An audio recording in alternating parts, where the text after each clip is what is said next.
Kim Kardashian responds to baby rumors. Laura Lee was just dropped by every one of her business partners. And Israel Broussard apologizes for his controversial tweets. All that and more on today's rundown. Hey you guys, welcome back to DHR. So Ariana Grande kind of sort of just shaded Travis Scott. Yeah, and by kind of sort of, she means definitely. But first, Zendaya was just offered the role of a lifetime. It's a Disney classic. Get ready for it. Disney's live-action take on The Little Mermaid is currently in the early stages of development, but a little birdie just told the hashtag show that Disney already has an actress in mind to play the role of Ariel. And I know I kind of already gave it away, but yes, Zendaya has been offered the lead role, allegedly. Now, this is all rumors right now because when the outlet reached out to Disney and Z, their reps declined to comment on said rumor. Now, aside from that, not much is known about Disney's live-action Little Mermaid remake other than Lin-Manuel Miranda co-producing the film, as well as teaming up with the legendary Alan Menken to write new songs for the live-action movie. However, with this Zendaya rumor floating around, hopefully that means we're gonna get a lot more information about the Little Mermaid live-action very, very soon. I'm so excited for this film. So excited. It gives me the excited twitch, which is, I only get that when we're talking about Disney movies. Oh, really? Yeah, I'm like, wow. Lion King, live action. Twitch. It's a twitch, yeah. I get like very, very excited about these types of things. Disney classics, like the animated classics, they're like what I live for, you know. They're doing such a good job, and a lot of people gave them so much hate. They're like, don't touch something that's not broken.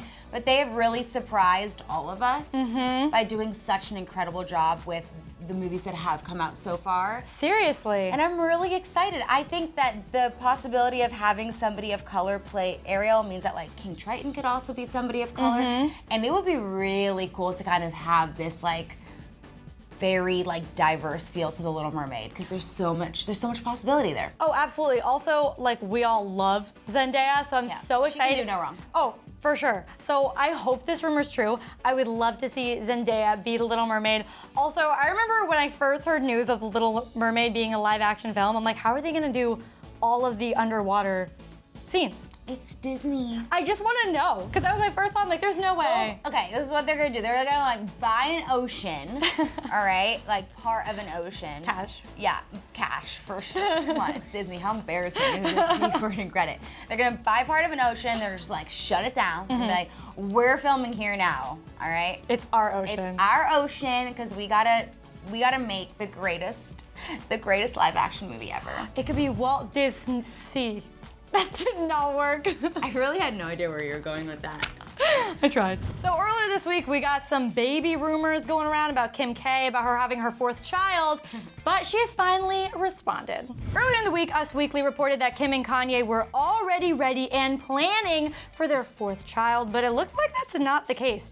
Kim just opened up to E! News regarding the rumors, saying, quote, I don't know, I read that, I read something, none of that was true, but I've been really open about it and talked about it on our show, so I don't know. Okay, so though Kim said the rumor wasn't true, she did go on to say this. We start filming season 16 next week, so if I think about it more and it's gonna happen, you'll definitely see it on the show, but as of now, no. I feel like we always have to wait for Keeping Up with the Kardashians. I was just thinking the same thing. To find out anything. There's no point in like speculating on any Kardashian news because like they're contractually obligated to keep their mouths shut until the show comes out, which makes sense. I mean, it's a weird way to live your life, I guess. It's like everything has to line up with the show, but it's not weird when you remember that these are like this is their brand. This is where that's their bread and butter. So I feel like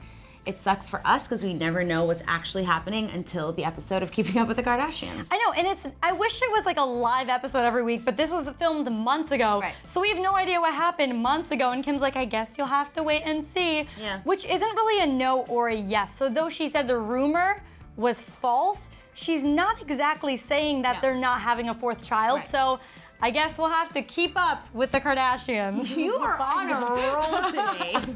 Well, turning over to one of the biggest movies to hit the web recently. To All the Boys I've Loved Before, now streaming on Netflix. So good. It is amazing. One of the film stars, Israel Broussard, is apologizing for some very controversial tweets. You guys, it doesn't look good. In case you aren't familiar with Israel Broussard, the young actor just starred in Netflix's brand new hit movie, To All the Boys I've Loved Before. And though his character is very loved in the film, people aren't too happy with Israel himself right now. Why, you may ask? Well, Israel apparently made several tweets back in 2016 about a myriad of tough subjects. One, for example, said, quote, "Black Lives Matter has one goal, division." Then there was a tweet that simply said, quote, "All lives matter." And another tweet that was seen as homophobic, which said, quote, "I'm not going out for a gay role, thank you though, haha." He also especially got a lot of heat for this tweet where he said, quote, "Dogs can sense earthquakes. Too bad Japan ate them all." Because of the impact that the film he stars in has had on Asian Americans, as well as a majority of the cast being Asian American.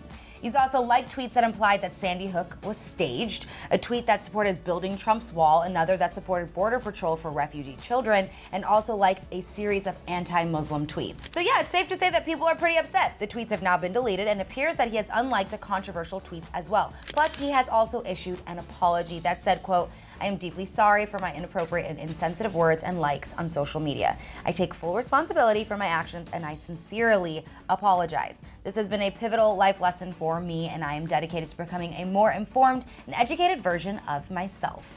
All right, you guys, this is what I'm gonna say about this. Everybody's entitled to their own opinion. We don't have to agree with the opinions of others, but here is one thing that I will never understand. If you regret saying something or writing something or tweeting something, why is it even there for people to find it? Like, if you don't agree with the way you used to think, or you have changed your mind and can see the insensitivities and of the things that you said, then like, delete it. Seriously. Why? That's not that long ago. This isn't like a James Gunn situation where they pulled up tweets from 8 years ago. Nope. This is 2 years ago, you guys. Like, this is still practically current. Yeah, and there were so many. Like, I kept wanting to give him the benefit of the doubt. I'm like, oh, it's just one. Oh, he'll apologize.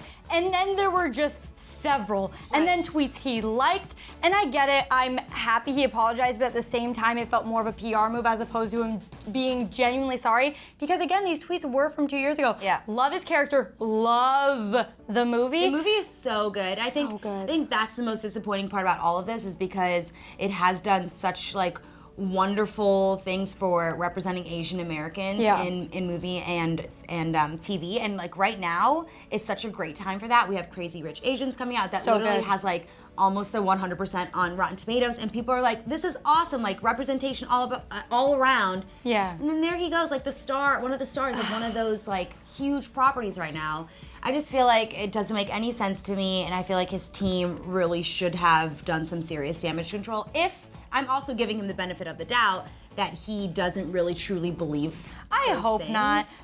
But let this be a lesson to any other celebrity out there. If you look up keywords on your Twitter and delete them, because this is bad stuff. Just get it off of there if you don't believe it anymore. Yeah, if you want to be like racist or, you know, insensitive, like do it on your own time. Like don't share it with anybody else. Privately. Yeah.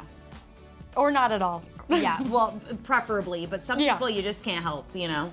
True. So we got some Ariana Grande news for you today because A, she shaded Travis Scott at one of her Sweetener listening sessions, and B, she finally gave us some wedding updates. Yay! Ariana Grande is on the press circuit for her newest album, and during a Sweetener sesh at the Vic in Chicago, Ari's manager, Scooter Braun, made a prediction that Sweetener would, quote, 100% take the #1 spot during its debut.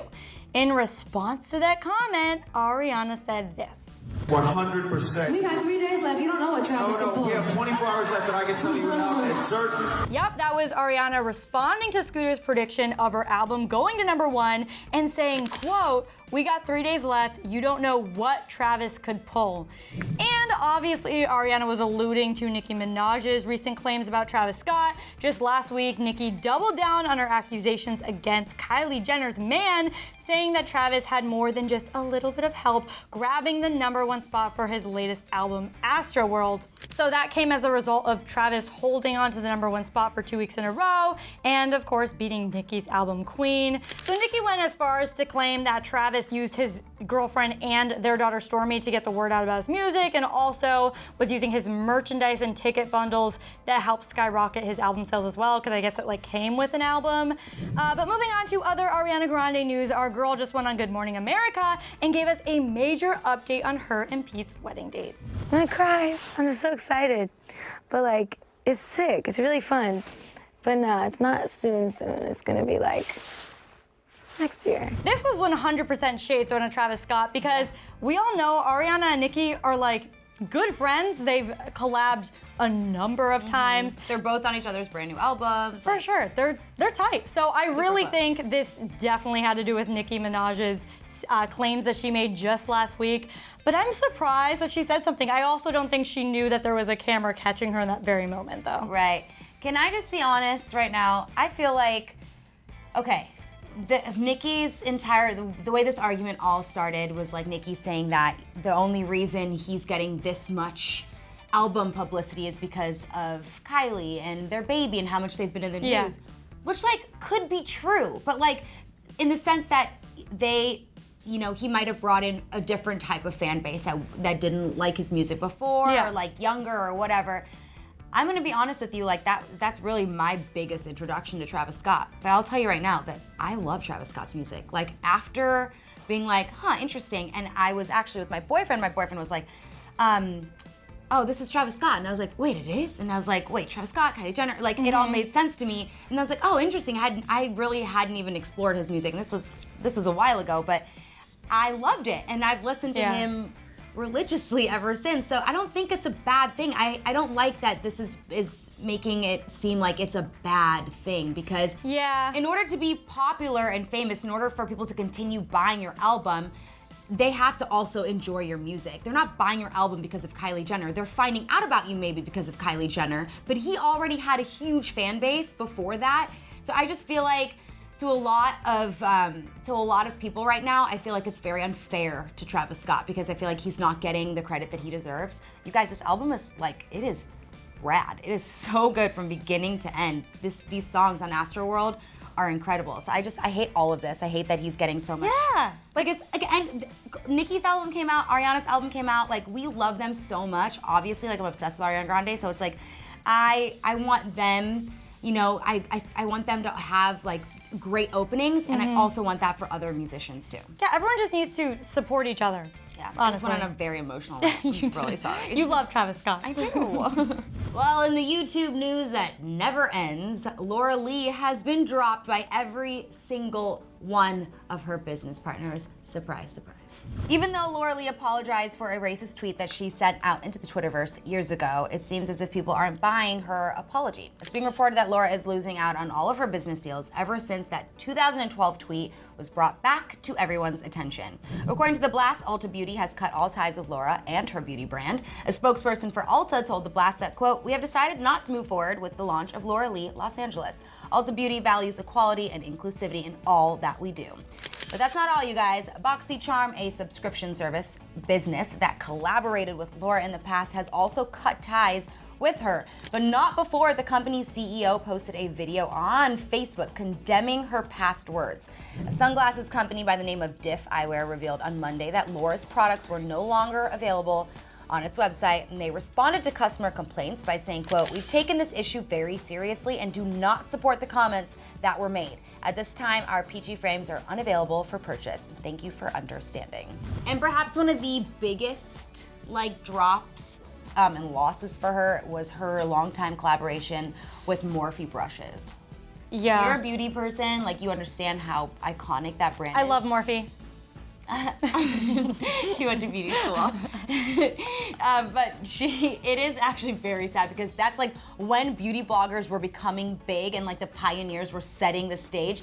Morphe was one of those brands that skyrocketed along with the beauty bloggers and the Instagrammers of the beauty community. So to see them, who've been by her side for a really long time, really stand up for their values, just shows that I don't know how she's gonna come back from this. I know. I mean, her tweet was really bad. I'm actually really proud of these companies for coming forward and voicing how they feel about it and showing that they completely disapprove of what she said and are not going to work with someone who has those viewpoints. So kudos to all of these companies, honestly. I hope Laura from here does grow as a person. I don't want her to be ruined forever. If she's learning and growing and she didn't mean what she says, I only wish her the best. But like, also you kind of, it came around. What goes around comes around, Yeah, you know? for sure. All right, you guys, now we want to hear from you. So with this Ariana Grande, Travis Scott situation, do you think the shade has been thrown and it's done with, or do you think there's more to come? And also, now that we have an idea of when Ari and Pete are getting married, what do you guys think? When do you think that's going to be? And do you think we'll get like tons of IG pics? Because I do. I'm gonna go ahead and say 100% yes, absolutely. You guys, and also, are you excited to see Zendaya possibly get the role of Ariel in the Little Mermaid remake? I am. Same. But if this turns out to be just a rumor, I'm gonna be crying. I'm gonna be real bummed. Yeah, I'm gonna be really upset. So fingers crossed. Let me know what you guys think if you're down to see it. Yeah, 'Cause but we definitely are. Oh, big time. But in the meantime, you guys can follow me at Renee Ariel on Instagram. And I'm at Sinead DeFries. And we will be back here tomorrow. Bye. All right, guys. Now you can click right over here to see Lauren Haregi respond to Tiffany Haddish's 5H diss. It's quite the comeback. But also, click right here because we are back here every day and you don't want to miss it. You don't miss it. We got content. We got content. All of it. All of it.